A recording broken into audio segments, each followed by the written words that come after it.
ہمارا یہ جو دل ہے روزانہ 1,00,000 دفعہ دھڑکتا ہے. 1,00,000 دفعہ ہر انسان کا دل دھڑکتا ہے، اور 1,00,000 دفعہ دھڑکنے سے 10,000 لیٹر خون ہماری شریانوں میں ٹریول کرتا ہے روزانہ.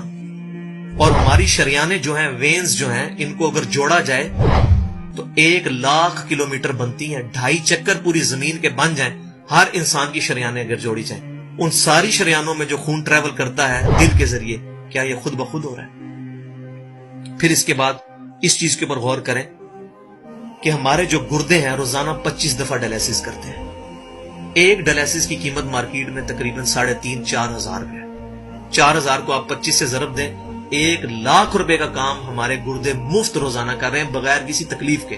ڈائلیسس کروانے کے لیے تو ٹائم دینا پڑتا ہے، تکلیف کاٹنی پڑتی ہے. یہ ہمارے گردے خود بخود چل رہے ہیں. کیا زمین و آسمان کی ساری مخلوقات مل کے جس بندے کے گردے فیل ہو جائیں وہ گردے چلا سکتی ہیں دوبارہ؟ یا دل فیل ہو جائے تو دل چلا سکتی ہیں؟ یہ کوششیں ہوتی ہیں، بیٹری لگاتے ہیں، لیکن وہ کہتے ہیں کہ دل چل رہا ہے لیکن جان ختم ہو چکی ہے. اس طرح دل چلنے سے جان نہیں آ سکتی بیچ میں. پھر ہمارے پھیپڑے روزانہ 23,000 دفعہ سانس اندر کھینچتے ہیں، 23,000 دفعہ سانس باہر نکالتے ہیں. اور جو سانس اندر کھینچتے ہیں، آکسیجن جو ابزارو کرتے ہیں، یہ آکسیجن پورے جسم کے ہر خلیے تک پہنچتی ہے. اور ہمارے جسم میں خلیوں کی تعداد کوئی ہزاروں میں لاکھوں میں نہیں ہے. ایک انسان کے جسم میں 100 ٹریلین خلیے موجود ہیں. 100 ٹریلین، اور 1 trillion is equal to 1000 billion, 1000 ارب کے برابر. اس کو سمجھانے کے لیے سائنٹسٹ نے یہ ایگزامپل دی ہے کہ اگر انگلینڈ جیسے 30 ملک ہوں اور وہ 30 کے 30 ملک درختوں سے پر ہوں، ہر درخت کے 10,000 پتے ہوں، تو جتنے پتوں کی تعداد بنتی ہے نا، 30 انگلینڈ جیسے ملک مکمل درختوں سے بھرے ہوئے، وہ سارے پتے گنے جائیں، ہر درخت کے 10,000 پتے ہوں، تو یہ 100 ٹریلین فگر بنتا ہے. اتنے خلیوں تک آکسیجن روزانہ پہنچتی ہے، جسم کے اندر خلیے موجود ہیں. اور ہر خلیہ ایک پرفیکٹ فیکٹری ہے، پاور جنریشن پلانٹ اس کے اندر لگا ہوا ہے. وہ اپنی خوراک تیار کرتا ہے، ہر خلیہ اس تک آکسیجن پہنچتی ہے، خون کا نظام پہنچتا ہے. یہ سارے کا سارا کمپلیکس سسٹم کیا خود بخود ہو رہا ہے؟ زمین و آسمان کی ساری مخلوقات مل کے یہ کام نہیں کر سکتی، جس کے بارے میں ہمیں وہم ہو گئے شاید یہ خود بخود ہو رہا ہے. پھر اپنی آنکھوں کے اوپر غور کریں. ہماری آنکھیں روزانہ 12,000 دفعہ چپکتی ہیں. ایسے 12,000 دفعہ اگر ہم اپنے یہ ہاتھ کو الٹا کر کے ایک دوسرے پہ یوں رگڑیں نا، تو میرا خیال ہماری کھال اتر جائے.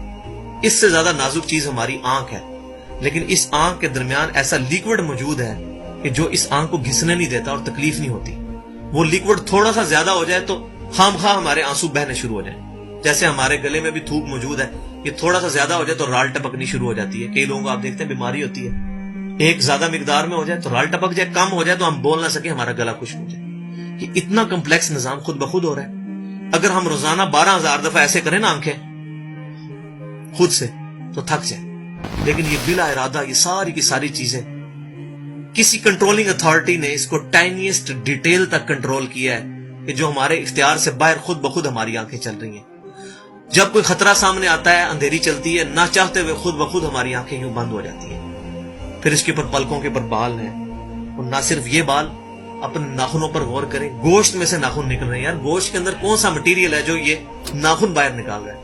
یہ گوشت میں سے دانت نکل رہے ہیں، یہ گوشت میں سے گھاس نکل رہی ہے.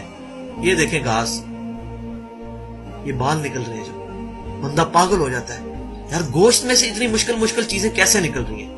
اور ناخن ہمیں کاٹنے پڑتے ہیں لیکن دانت کاٹنے نہیں پڑتے. یہ ایک خاص مقدار پہ جا کے رک جاتے ہیں. یار دانتوں کا کوئی باپ ہے جو ان کو کہہ رہا ہے کہ اس کے بعد تم نے نہیں بڑھنا؟ سر کے بال بڑھتے ہیں لیکن یہ ہمارے یہ والے بال نہیں بڑھتے، ابرو کے بال نہیں بڑھتے. اس کو کون کنٹرول کر رہا ہے؟